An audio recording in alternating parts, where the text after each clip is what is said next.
Welcome to the Love Deep Lab podcast, helping you integrate sex, sexiness, sacredness, and science in your life and your bedroom. And now, your host, Dr. Stormy. Hi, I'm your host, Dr. Stormy. Thanks for tuning in, watching, or listening today. Today's episode is all about kink. Woohoo! I'm so excited to talk to you about kink. It is a passion of mine, and we have an incredible expert guest with us here today. But the reason I'm so excited is that we are all kinky in our own ways and in so many different ways, which we'll talk about. But we really are all kinky. And today we're going to take some of the shadow away from that and demystify kink. And, you know, for those of you out there listening that say, oh, I'm just vanilla, this episode isn't for me, it totally is, because your vanilla is sexy and beautiful. And maybe you want to add like a little mint chip in every now and then or something like that. So today's episode is for you, and we are going to talk all about kink.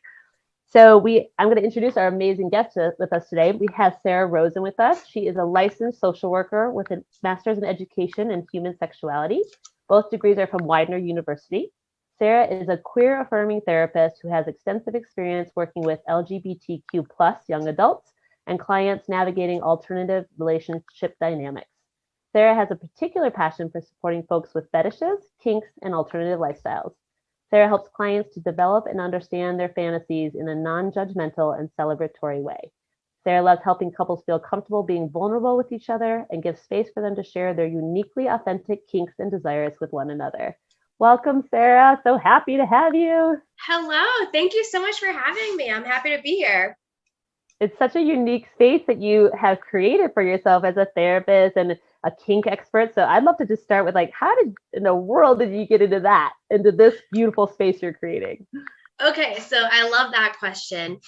When I was 18, I started working at a sex store in Midtown Manhattan. And I think I did that originally because I was just a rebellious kid. I was like, I'm going to sell dildos. And I found that I just really, really love talking with folks about their sexualities. And people came into sex stores for really, really important reasons, like women who had been sexually assaulted, who are working on being intimate with themselves again. People are going through chemo or different disabilities, sexual dysfunctions, who are looking for assistive devices. And I really noticed how much shame people came in with, just the embarrassment of just even like thinking about masturbating or using assistive devices. And just to be able to really, non-confrontationally just come up to people in a really safe, fun way and say, hey, here's a glass of wine. Let's talk. It was a really classy store. It's really, really upscale. Cool. And so let's talk about what you're looking for. And I just felt like, okay, I think this is what I was meant to do. And I'm going to do this on a clinical level. So then I went to University of Delaware, got my undergrad in gender and human sexuality. And then, like you said, I went to Widener and I did the dual degree program. And here I am talking about some kinky stuff. Yes, helping people feel more comfortable being intimate and vulnerable. That's amazing. I totally celebrate that journey. And you and I were talking before we started recording that we're super comfortable talking about sex, but our desire is that we could make it more normal, more normalized, take away some of the shadows, the shame, the repression that has never in the history of mankind worked around sex. Never, ever. Yeah, we keep trying. We keep going with repression as a strategy, But I'm really excited today to talk about kink. And so maybe we can just start with saying, I think this episode will be a little, I imagine our listeners and watchers being a little bit like, kink, it's a little taboo. Even talking about kink can feel a little taboo. So, I mean, what is kink? What is it not? Let's just start there. Okay, so let's get into it. A kink could be having your partner put fake alien tentacles with fake eggs in you and having them lodge inside of you. So, okay, let's just, we're breaking the ice here. So kink is a bend in the norm. So it is a non-normative sex act. And now normal does not mean good or bad. Normal just means statistically average, right? So it's something that not many people are doing. And it could, so I talk a lot about kinks and fetishes, and I like to think about a kink as a behavior, but a fetish as something that you are attracted to and need in order to feel aroused. Beautiful. And there's a lot of overlap. Yeah. Okay. So separating out kinks and fetishes a little bit. But I love that, just to bend in the norm. That's such a beautiful way to think of it. And what the fuck is normal? What is normal? Like, I don't know. That's awesome. And so how would you say, would you say that that's how I started the podcast. That's my opinion, that we all have our kinky, we all have our fantasies, our fetishes, and our kinks. Some of us are way more in touch with them than others. Some of us have a more robust kink and fetish and fantasy life. But can we just normalize a little bit kinks and fetishes? Yeah, absolutely. So you have some people who are just wired that way, or just super kinky. And then you have some people who are exposed to kink through environmental factors and develop their kinky side. I mean, however you get there is fine. But I have a lot of clients that ask me, like, why am I like this? Where did this come from? And I feel like we really tend to pathologize our kinks because we feel so isolated in them. And if we're not able to talk about that, a lot of people come and feel like, why do I like this weird thing? Or I'm never going to find a partner who also likes this. And it feels so good to be able to blow people's minds and say, yo, there's a whole community. There are many people doing this. And actually, your kinks are a lot more vanilla than you think they are. Totally. So beautiful. I've been following you along on Instagram. I love that you keep saying, like, there's people doing what you're doing. Like, your kinks are welcome. They are quote unquote normal. There's nothing wrong with you. I think that's so beautiful to normalize that, because like you said, sex is already so shrouded in shame and judgment and all the things, and non-safety and all the things that we work with. But the shame around the kink is really intense. But I love that you said that you like, part of it is like, there's people doing what you're doing and attracted to what you're attracted to, and there's nothing, and that this is welcome. And how many kinky experiences are we missing out on because we are afraid to disclose? Yeah, totally. Right. Even maybe within ourselves, and definitely perhaps within our partnership or partnerships. Yeah. And now it's a lot easier to connect with kinky communities. I mean, going to munches, going on FetLife, even just like going to a kinky rope tying class. It doesn't specifically have to be for dating, but just to connect with people in your community. Yeah, that's so, and back to like kind of like 30,000 foot view, we all have this deep desire to belong and to be part of a community. So if we don't feel that, like that leads to such isolation and such loneliness. And so it's so beautiful, the work you're doing to connect people to community within their kink or within their fetish. Like, it's really, really powerful. Yeah. And even helping couples. I work with couples who've been married for 40 years and have never discussed their fantasies with each other. Yeah. And that's kind of a whole other, like, we could do a whole other podcast on that. Maybe we will, but like the fantasies and the beauty of fantasy. And I believe it's Esther Perel says, like, fantasy is the third person in the room, whether there is an actual third person in the room or not. Like, right. This relationship with fantasy, and can we be comfortable with our own fantasies and have the communication skills to communicate them with a partner? That's pretty tender, pretty vulnerable. Yeah, I think that talking about your fantasy and what you want in bed is really the most vulnerable conversation you could possibly have with your partner. And once you have that down, those communication skills really extend far beyond the bedroom. Totally. Absolutely. I always say what happens in the bedroom shows up in life, and what shows up in life happens in the bedroom. Yes. And I might be a little biased here, but I truly believe that couples who are able to talk about sex just have better communication skills in general and have better relationships. I completely agree. Beautiful. So you made me think of a question for you. So let's say you've been in a long-time partnership, and maybe you have found yourself a new kink or a new fetish, or maybe you've had it all along and it just hasn't been something you've communicated about. Like, what would be a tip for our partners listening to start to bring that to your partner? So if you have a kink or fetish that you want to disclose to your partner, but you're nervous about it, you don't have to go all in. You can dip your toe. You can start the conversation by saying, hey, a friend of mine told me about this thing they tried. What do you think about this? You can maybe expose them to erotica, or find a movie where that specific behavior or kink is referenced, and maybe get a feel for where they're at and provide some education before you go into disclosing, because that could make a huge difference. Beautiful. So yeah, feeling it out, getting the temperature, educating, and then perhaps or not disclosing. That's so beautiful. Yeah. And after dipping your toe in, you might say, you know what, maybe I'm not safe to disclose this right now.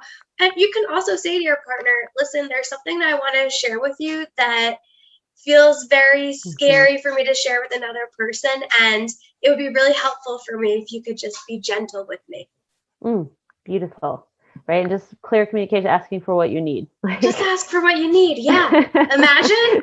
Imagine that. So novel. Yeah. That's amazing. And then what about in new partnership? Let's say you're newly dating or you're thinking about dating or there's a potential partner or partners. What would you suggest? And maybe it's the same strategies, but for bringing that in with potential new partners, because there's a difference to me in the well, I guess I don't know, but to me, it feels like there's a difference in the gravity. If you've had, let's say, a 10-year partnership and then you're like, hey, babe, I want to, there's a lot more like you don't know what your partner is going to respond to versus starting to bring it out right in the forefront of a relationship or a dating. You might vet through people in a different way. I have some clients that say, as soon as I start dating someone, I say, I like this, this, and this, because I know myself and my sexuality well enough to know that this is something I need in a relationship. Yeah. And I have some people who they'll start dating someone for a month, 2 months, and every week they're like, oh my God, Sarah, how do I say it? When do I say it? And it just depends on when you feel most comfortable. That's so beautiful. I love that. And again, just normalizing, like everyone's going to be different, have a different approach in the dating world, but starting to bring some light and love to these things that are really shrouded in darkness and shame and shadow. Absolutely. And you don't know your partner's history and how they think about sexuality. You mentioned growing up in a Catholic background, and that really impacts the way that you understand sexuality. So some acts might feel more shameful to you in a totally subconscious way. Mm-hmm. Yeah, because that's such a beautiful point you bring up, because we are all we all grew up in a family of origin and then we all grew up in chosen family, and we all have had our own sexual experiences that all color our lens, right? And you were saying like we may have always had a kink or a fetish. We may develop them. We may find something that's like, wow, I'm really turned on by that. And that all of that is so dynamic and expansive versus like in the closet. Yeah, we all bring totally different sexual scripts into the bedroom. I love that. Beautiful. No two people have sex the same way. Right. Thank God. Right? That's amazing. Okay. And what about like, let's say I have a kink or a fetish, and I like, hey, I've explored that, but with my current partner, I really would rather that stay in fantasy. I don't want so how would you, can you just shed a little light like on that how that can happen? Like, so my own personal experience, and certainly my experience professionally with sex coaching, is that some things are like really arousing. And yet I know for me in real life, in this dimension, I would rather stay in fantasy, but the fantasy itself is really arousing. Yeah. Use dirty talk. Dirty talk. Visuals can go a long way. So let's say your partner, I don't know, say like they really fantasize about you using a strap on them, but it's not something they actually want. And, maybe when you're having sex, you say like, can you feel my big cock on you? Or whatever, and just really draw the picture so that they feel it, and they really, it hits on the same parts of their brain, and they still get the same intensity out of that they're looking for. I love that. And I love that example. That's such a beautiful use of dirty talk, right? Of like, making the fantasy real, quote unquote, in a way that feels good for you and your partner. Yeah. And I work with a lot of women who have a gangbang fantasy, and they're like, I don't actually want to do that, but I love when my partner tells me they're going to put me in that situation. Totally. Cool. Beautiful. Cool. Describe it. Yeah. Get into it. Yeah, that's super awesome. And the power of the mind, right? We know like the science is that if we can create a strong visualization, like our mind can't actually tell the difference between what we're deeply visualizing and what we're experiencing. And so that's such a beautiful use of that in the bedroom. Exactly. And if you're not interested in engaging in whatever kink or fetish your partner has, you can also use dirty talk to help them get what they need. Beautiful. without So having that to engage actually, with it. Yeah. totally, that leads me to a great question, which is, what do I do? What do our listeners do if their partner brings them a kink or a fantasy or a fetish and they're like, oh, hell no. It's either like they're freaked out or it's a definite no for them. What do you suggest for that? You cannot shame someone out of a fetish or kink. All you can do is isolate them from you. Beautiful. So the worst thing you could do is shame someone. Do not act disgusted. Do not tell them that's crazy. I would never do that.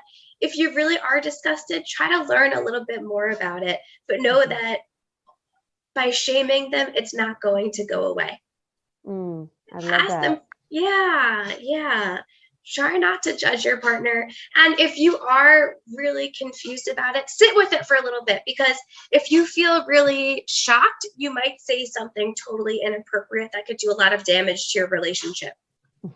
Yeah, right. Out of like, we're in a response, we're in a defensive response, or, an uncertain, or like you said, an unknowing. Maybe I know nothing about it. Or I'm like, what the hell is that? Or whatever, it might be. That's beautiful. Try to understand it and recognize how difficult it must have been for your partner to even get the courage to share that with you. Totally. It's super brave, and it's actually super sexy, right? It's super sexy that your partner trusted you, had the confidence in themselves to bring that to you. And so if you can hold that orientation, that will help, that will go a long way. That's such a great advice. Vulnerability is so sexy. Like the sexiest. Totally. That's amazing. Okay, so let's say that situation, and the person sits with it, and they react in the perfect, lovely, non-judgmental, curious way, and it's still a no for them. It's a nope. What would you then suggest in let's say, like, this is in a committed partnership? So again, remember that it's not going to go away. That person is still going to want to have that need met, and use visualizations, dirty talk, or just give them permission and space to really enjoy that through porn or erotica. Yeah, totally. Beautiful. I love that. And so that is just, again, that normalizing something that is so, I know couples, I have worked with couples, and I know couples, and I was that couple back in my life, earlier in my life, that was having sex and never talking about sex, never talking about kinks, never talking about fetishes, never talking about fantasy. It's for wild like to a me. decade. It's wild to me that you can do something so intimate with someone and still be afraid to talk about it. Yeah, absolutely. yeah. It is wild. It is wild. And some couples are really shocked when I tell them, you have to talk about sex outside of the bedroom. Yeah, you have to. Right. Talk about sex with your friends. People who talk about sex, whether it's with their partners or with the people in their life, they have better sex. Absolutely. And like you said, the vulnerability and the communication, like, those are really, really sexy, hot aspects, like, to bring into your sex life. Yeah. And just to normalize that, I think that more women really need to talk about masturbation vibrators with their friends. Why is it such a taboo? Oh yeah, it's such a I can say with not my current friends, but like friends in past or whatever, when I was less comfortable with it, I was exploring all these toys, and they're like, wait, what? Like, they just were mind blown. Like, and I said, now I'm like, if I like, I'm like, we're going to have podcasts on sex toys, because like you said, add in, like, explore, figure out what I'll tell my single clients, like, I want you to be having fabulous sex with yourself. You do not need to have a partner to have amazing sex with yourself. Yes, I truly, truly believe that. And I think that you can only have really great, mind-blowing sex with a partner when you truly understand what you like and what gets you off. Absolutely. And go ahead. I tell my friends all the time, you guys are so lucky you have me, and I've been normalizing sexuality for your whole lives. I had a call from a friend who was like, I could only talk to you about the Stormy. And I'm like, well, we're going to stretch that beyond so you can talk to other people besides just me about it. But I think it's such a privilege. It's such an honor to be in our roles, and hopefully helping people that we love, and then beyond that, out in circles, to normalize sex. Like I said, if I have it my way, brothers, we'd all talk about sex and pleasure like we do the weather.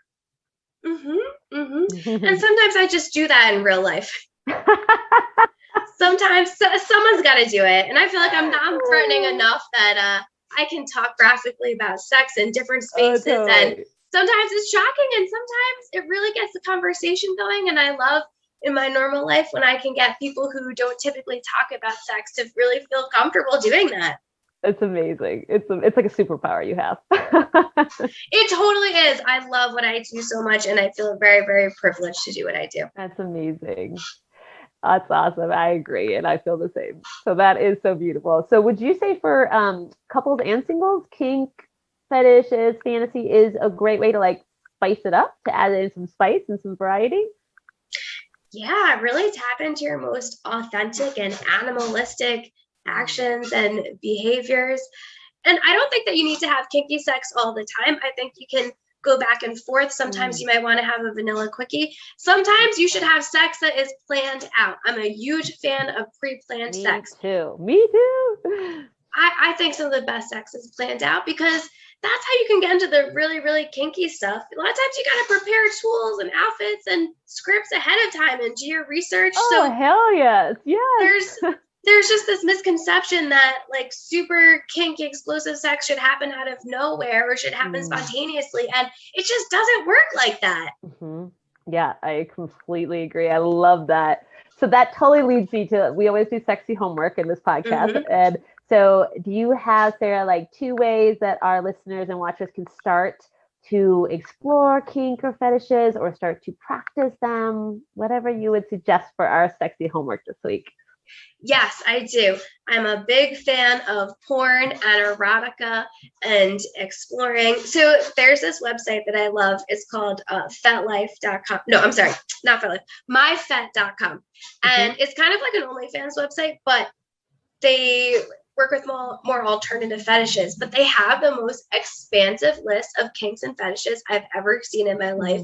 And I really just like looking at it, and I send clients there and I'm just like, tell me what looks appealing to you. What's shocking to you? What's something that you didn't realize could be sexualized? Beautiful. Awesome. So I will make sure I put that in the show notes for sure. Yeah, awesome. Yeah. Okay. Do you have a second strategy, second practice? Ask your partner what they like. Ask your partner what their fantasy is.